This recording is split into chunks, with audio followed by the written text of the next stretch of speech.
Assalamualaikum warahmatullahi wabarakatuh. Selamat datang di FG Talk, sebuah siniar yang didukung oleh SMA FutureGate, menghadirkan para pembicara dari latar belakang yang berbeda-beda sesuai dengan kompetensi keilmuan yang mereka miliki. Bersama dengan saya, Rizky Aji, selamat menikmati.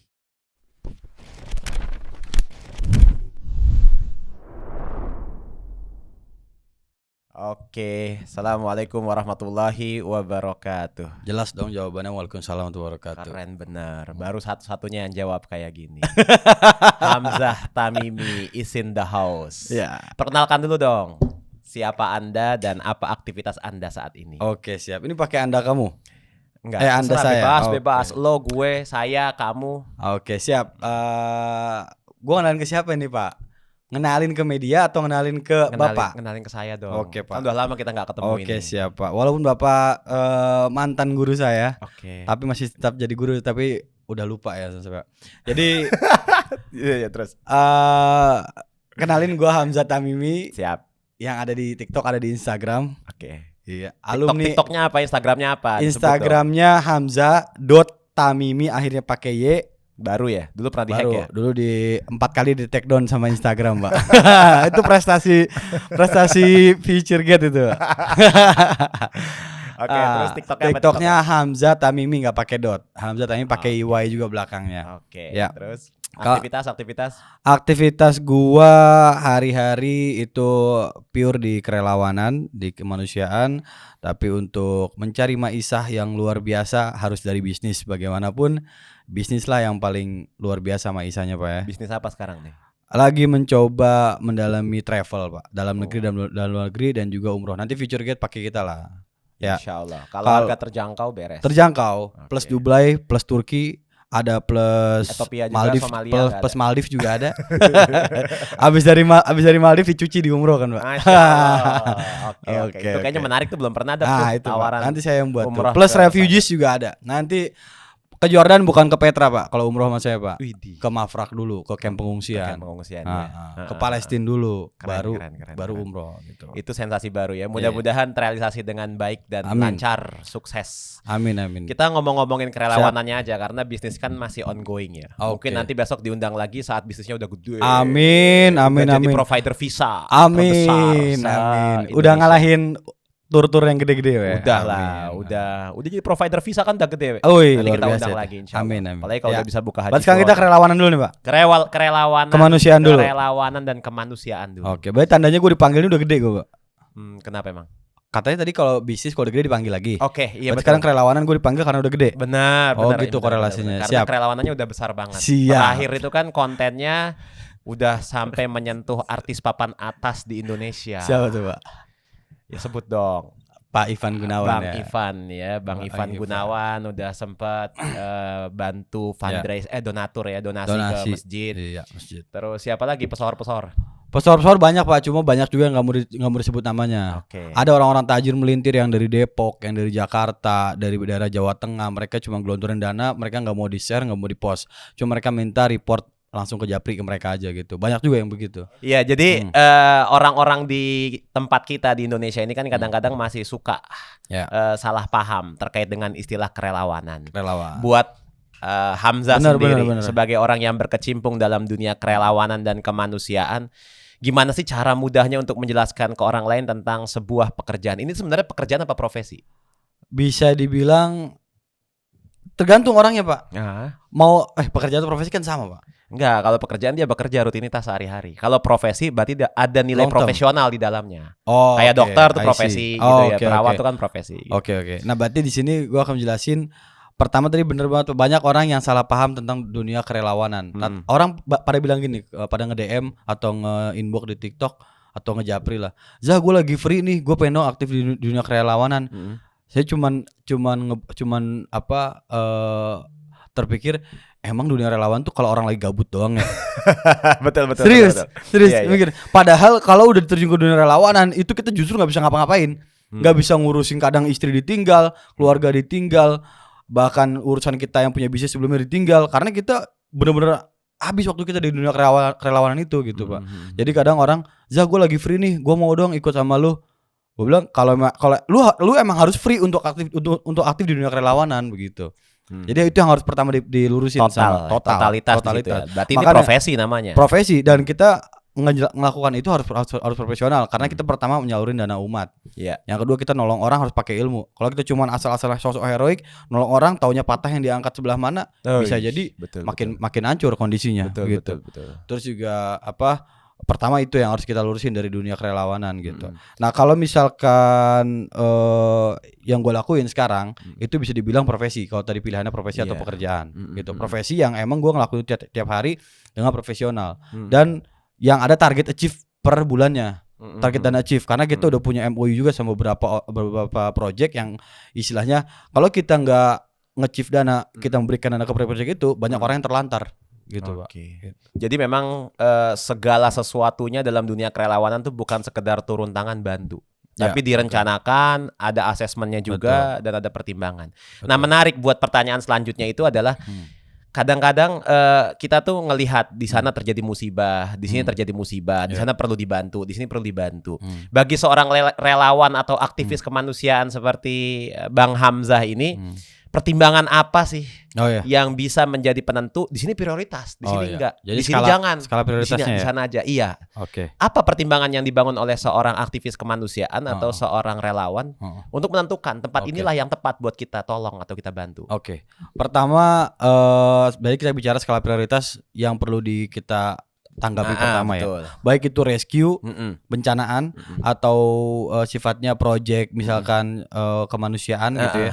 Jadi skala prioritas pertama yang kita lihat itu dari satu project kemanusiaan itu pertama kalau emang kabar itu datang ke kita langsung asesmen, kita lihat dulu apakah person tersebut atau kejadian tersebut udah ada orang yang nolong atau belum. Kalau emang sekiranya misalkan satu orang kenapa gitu ya, misalkan entah kecelakaan atau apa perlu kita tolong. Kalau emang udah ada NGO lain atau instansi lain atau ada orang lain yang udah nolong dan itu kiranya satu orang cukup nolong, ya udah kita langsung kita tinggalin. Kecuali kalau emang ternyata satu skala yang besar, satu NGO, satu instansi nggak cukup nolong, harus misalkan ratusan NGO, ratusan instansi, ya udah kita ikut terjun di situ gitu. Jadi kita melihat dulu skala besarannya orang itu atau momen itu perlu ditolong sama kita atau enggak gitu. Yang kedua kita asesmen dengan dana yang kita punya, kita menuju ke lokasi tersebut itu berbanding istilahnya persentasenya lebih besar mana nih? Kalau misalkan lebih besar persentase ongkos, ya kita nggak layak kita nolong ke lapangan, tapi kita transfer dana tersebut. Gitu. Tapi kalau misalkan kita punya dana yang besar, kita ambil persentasenya untuk ongkos, untuk kehidupan di sana, itu cukup ya kita sebaiknya jalan ke sana langsung. Sebaiknya kita memberikan bantuan dari orang itu hand to hand. Jadi kan misalkan nih FutureGate udah ngasih ke Golden Future gitu ya. Ke Golden Future, ke projectnya Golden Future nih. Terus sama kita di transfer. Artinya kan ada cost yang istilahnya ada cost yang diambil dari persentase untuk ngirim ke sana. Dana terpotong lagi. Tapi kalau kita yang berangkat, itu kan FutureGate melihat langsung. Iya sama Hamzah nih dikirimnya dananya, disampaikan langsung. Hamzah yang memberikan dana tersebut ke project yang diinginkan sama FutureGate gitu. Jadi misalkan kayak contohnya kayak project misalkan FutureGate pengen bangun misalkan rumah sakit di Palestina. FutureGate lebih puas dong kalau melihat orang yang istilahnya alumni menyalurkan bantuan langsung di Palestina dibanding kalau alumninya menyalurkan dana lagi ke orang lain lagi, ya kan seperti itu kan. Nah itu skala prioritas nomor 2, persentasenya lebih besar mana kalau kita terjun ke lapangan atau kita menyalurkan mentransfer dana tersebut gitu. Lewat perantara itu ya. Terus yang ketiga skala dari profesi. Profesi artinya gini. Di dunia relawan juga kan ada profesi kerelawanan dalam bentuk kesehatan atau misalkan dalam bentuk pendidikan atau dalam bentuk misalkan logistik. Kalau emang kebencanaan misalkan kesehatan kayak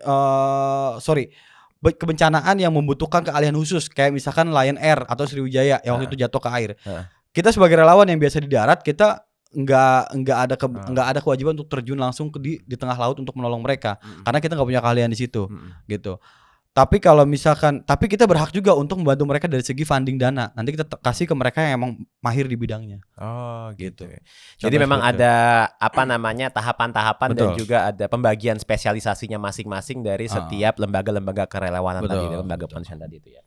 Nah, selama menjadi relawan yang kayaknya bukan hanya di Indonesia aja ya, Ya, di lumayan beberapa tempat di dunia, Alhamdulillah. hampir beberapa di antaranya pernah dijejakkan kakinya oleh Alhamdulillah. Hamzah Ya. gitu ya. Pengalaman apa yang paling berkesan sampai hari ini dan nggak pernah terlupakan? Berkesan tuh ada macam-macam Pak buat saya Pak. Nah, berkesan banget ini, kayaknya gue nggak bakal bisa ngelupain ini selama hidup gue, karena mungkin ini soal nyawa yang tahan di sini gitu maksudnya. Ya, oke. Pengalaman yang gue ceritain pertama mungkin ada 2 pengalaman ya. Pengalaman yang kocak dulu. Iya. Jadi gue pernah waktu itu perjalanan waktu itu cuma berdua gue dan dari pihak TV lokal, TV lokal. Gue berangkat waktu itu mau ke Jordan, ke Suriah, sama ke Libanon. Gue mau ke 3 negara tour untuk ini acara TV, acara TV. Nah waktu itu gue transit di Sri Lanka. Ini agak kocak tapi ngeselin juga ya Pak. Jadi gue transit di Sri Lanka, kan dari Indonesia ke Singapura, Sri Lanka, Jordan. Waktu itu pertama ke Jordan dulu. Kita nyari tiket murah, makanya banyak transit. Iya. Nah, pas di Sri Lanka, di Singapura oke, di Sri Lanka begitu gue keluar dari pesawat langsung dipegang bahu gue Pak. Dipegang bahu saya, dipegang sama tentara gede. Gue bilang, kenapa? What's happened? Gue bilang gitu kan. Follow me, kata dia. Yeah, I will follow you back. Terus dia udah lanjut jalan. Nah jalan masuk ke kayak ke ruangan gitu, masuk ke ruangan, ternyata di dalamnya udah banyak tentara tuh, ada sekitar 18 orang lah saya hitung tuh, 18 orang. Terus dia bilang, apa yang salah? Dia bilang gitu kan ya. Visa biasa lah, standar visa ID card Indonesia, KTP segala macem lah dicek. Habis itu suruh buka jaket Pak. Suruh buka jaket, suruh buka kaos, sampai suruh buka celana. Sampai tinggal boxer. Dan yang konyolnya itu ininya somethingnya punya saya ini Pak, pakai penggaris giniin, tek gituin. Itu yang namanya gue Pak. Bayangin disitu ada polisi laki perempuan, gue disitu cuma pakai boxer pendek doang. Boxernya bukan boxer celana tapi boxer sempak gitu. Iya, tangan dalam. Iya. Diketok. Dia bilang, kenapa harus sampai diketok seperti itu? Kata dia, siapa tahu kamu nyumpetin something lah gitu. Emang SOP-nya mereka kan. Kan banyak juga kriminal yang nyimpen di bagian bokong gitu ya. Itu satu yang itu gue diperiksa sendiri karena si imigrasi ngelihat, bukan imigrasi ya, pokoknya bagian mereka lah, karena kan gue nggak keluar Sri Lanka kan. Bagian bandara itu ngelihat mungkin paspor sosmed gue Pak. Sosmed, kok ini orang bolak-balik ke negara-negara konflik yang daerahnya politis. Kok ini orang kesini bolak-balik ke Turki nggak berhenti gitu kan? Karena kan emang banyak yang disalahgunakan sama para orang yang menyalahgunakan akses tersebut ke Turki itu nggak pulang lagi, masuk ke Suriah nggak pulang lagi, itu banyak yang gitu. Banyak juga melakukan dana-dana yang emang diperuntukkan untuk senjata gitu Turki. Nah kita kan alhamdulillah nggak pernah menyampaikan sama sekali. Tapi orang bolak-balik dilihat sama mereka paspornya ke Turki banyak banget, ke negara-negara kayak ke Yaman, terus ke Libanon. Terus ke Jordan udah 3 kali gitu. Stempelnya banyak ya. Stempelnya banyak banget, 3 kali banyak banget. Habis itu bisa. Nah, yang orang trans 7-nya itu sama sekali enggak ditanya karena melihat ini paspornya, lihat surat dinasnya dia, dia dari TV Convent gitu. Nah, itu salah satu pengalaman yang enggak bisa saya lupain, Pak. Itu bisa-bisanya di bandara ditelanjangin, disewain boxer. Itu kalau gue ditanya mengesankan, itu yang paling mengesankan gitu. Karena dari situ kan gue bawa uang banyak Pak, bawa uang banyak sekitar berapa puluh ribu dolar gitu. Nah itu dicurigain juga dong, ini orang buat apa? Iya gitu kan. Betul. Akhirnya di situ di waktu yang pendek itu sekitar 2 jam, gue berusaha telepon ke kedubes Jordan tuh waktu NGO Palestina yang udah verified sama pemerintah Jordan. Untuk di KBRI kita sama untuk Jordan, di Libanon kita sama KBRI. Untuk di Suriah kita project sama wakaf Turki. Jadi semua aman, legal aman. Dan waktu 2 jam itu gue telepon semua mereka itu untuk minta surat lah istilahnya, surat dari mereka. Dan alhamdulillah waktu 2 jam mereka ngasih surat semua bahwa saya cerita bahwa ini lagi ada kendala nih di bandara, tolong minta surat-surat untuk berangkatan kita ke sana karena uangnya juga ditahan. Dalam waktu 2 jam mereka ngirimin berkas-berkasnya, dilihat sama orang bandaranya Sri Lanka itu. Dan gue sempat dibawa ke penghitungan uang mereka lah, pakai bank di bandaranya, pakai mobil golf itu dibawa, dicek nih uang palsu atau asli. Gitu. Karena emang itu uang hampir 1 M yang buat dan cuma 2 orang gitu kan. Biasanya kan orang keluar negeri kan jarang kalau liburan bawa uang sebanyak itu, dan ini negara politis semua gitu. Negara konflik semua gitu. Nah, dari situ ya udah dalam waktu kurang setengah jam untuk flight selanjutnya dikasih bebas sama pihak bandara, lari-lari kita masuk pesawat selanjutnya dan habis itu tugas di 3 negara Aman, itu. Dan ya. habis itu launching di Aman, YouTube, ada di TV-TV. Mantap. Keren. Yang kedua tadi. Yang kedua mungkin lebih ke sifatnya lebih ke menyentuh kita untuk bahwa sesuatu yang ada dalam diri kita, baik itu usia, baik itu harta, itu ada milik orang lain. Jadi kalau pertama yang gue sering dapat itu Pak, bahwa harta yang ada dalam diri kalian itu ada milik orang lain. Tapi setelah gue ngejalanin berapa tahun di dunia kemanusiaan ini, bukan cuma harta, tapi ada waktu kita itu untuk orang lain juga. Oke. Gitu. Jadi ada waktu kita tuh ya, makanya kayak, dan setelah gue telah perasaan itu ternyata enggak, dan emang bener. Dan emang bener para ulama menghabiskan waktu itu untuk umat. Para guru menghabiskan waktu itu untuk para muridnya, gitu kan. Jadi nggak melulu soal harta, tapi waktu kita juga itu perlu dicamkan juga buat kita pribadi, buat orang-orang banyak. Pelajaran gitu. penting banget. Pelajaran penting banget gitu. Iya. Nah dari situ, karena ketika ke lapangan, contoh yang paling sangat mengharukan itu adalah ketika kita, contoh lah yang paling baru itu ya Afrika ya. Afrikanya mana nih? Afrikanya Uganda. Okay. Itu Afrika Timur. Gitu. Nah itu pas gue berangkat ke Afrika pertama kali, gue nggak tahu Afrika sama sekali, cuma gue punya mimpi pengen ke Afrika gitu. 2019 gue punya pengen ke Afrika, nyoba cari jalur, alhamdulillah dapet di 2020 pertama gue ke Afrika. Di sana nggak tahu menau Afrika kayak gimana, dan ternyata kondisi Afrika itu bisa dibilang, gue walaupun nggak tahu ya, tapi kayaknya 200 tahun Indonesia ke belakang. Seprimitif itu ya, setertinggal itu gitu. Dan cuman ada banyak bangunan tuh di daerah ibu kota doang. Ketika udah keluar ibu kota itu udah rata-rata rumah-rumah dari tanah-tanah atau bata-bata yang nggak dibentuk gitu ya, yang nggak dirapihin gitu. Nah di sini poinnya, ketika gua kesana itu Pak, ngelihat bahwa mereka itu banyak orang yang jalan kaki puluhan kilo hanya untuk ngambil air 1 jerigen, 2 jerigen, paling maksimal 2 jerigen gitu ya. Dan setelah gue tanya, kenapa kalian nggak bikin sumur? Padahal ini kalian hijau gitu kan, kalian hijau. Dia bilang kita ini nggak punya kemampuan untuk nyari dana tersebut gitu. Karena kalau kita punya dana, lebih baik itu kita untuk bertahan hidup, untuk makan gitu. Nah dari situ gue pikir, berarti di situ waktu gue ketika di Afrika, gue harus menghabiskan waktu gue itu untuk gimana caranya mencari dana sebanyak-banyaknya untuk memberikan mereka air yang layak dalam waktu, ya kalau bisa dibilang seminggu atau 2 minggu pengumpulan dana, memberikan sumur untuk mereka gitu. Yang tadi mereka ketika gue tanya, kalian berapa lama kayak gini? Dari orang tua saya kecil, berarti sekitar berapa? Ratusan tahun. Iya ada mungkin 150 tahun lah gitu.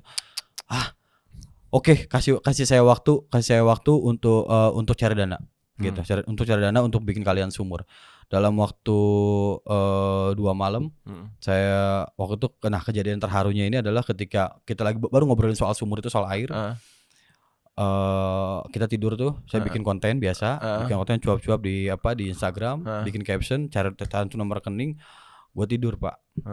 Begitu tidur bangun, kok rame banget WhatsApp. Ternyata orang konfirmasi donasi semua. Tong. Dilihat dana, satu sumur itu modalnya itu satu sumur sekitar 2.500 sampai 3.000 dolar. Jadi sekitar 40 sampai 45 juta satu sumur itu.